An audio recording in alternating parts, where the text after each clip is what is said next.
Have you ever wondered why some individuals choose not to work? Well, this question is far deeper and more complex than it may initially seem. We start this exploration with a conversation with Maria. She was a corporate lawyer for over a decade. Long hours, high stress, but good money. Then one day she decided to quit. I was exhausted, Maria shares. I was earning a lot, but I wasn't living. I didn't have time for family, friends, or hobbies. I felt like a robot in a system that didn't value me as a person. We hear similar sentiments from Sam, a former tech engineer.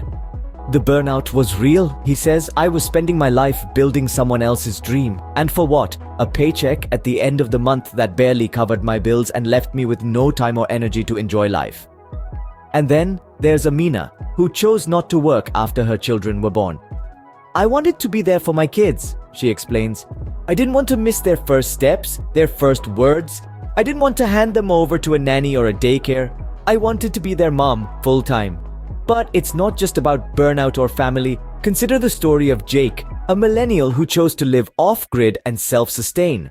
I didn't want to be a part of the rat race, he says. I wanted freedom, peace, and a connection with nature. I didn't want to spend my life chasing money or promotions.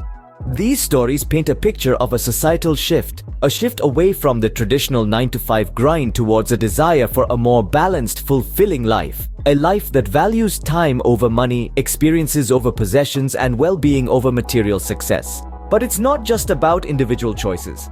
Larger socioeconomic factors are at play too. The rising cost of living, stagnant wages, and the ever-widening wealth gap are pushing more and more people to question the worth of traditional employment.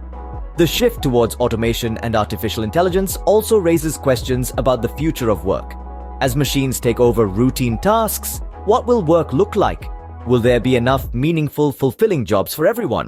Or will we need to redefine work and success in the age of machines? In conclusion, the reasons why people choose not to work are as diverse as the individuals themselves. They range from personal choices to societal pressures, from the desire for balance and fulfillment to concerns about the future of work. What these stories underline, however, is the need for a broader conversation about work and its role in our lives. A conversation that goes beyond economic productivity and delves into questions of purpose, fulfillment, and well-being. Because, in the end, isn't that what we're all striving for?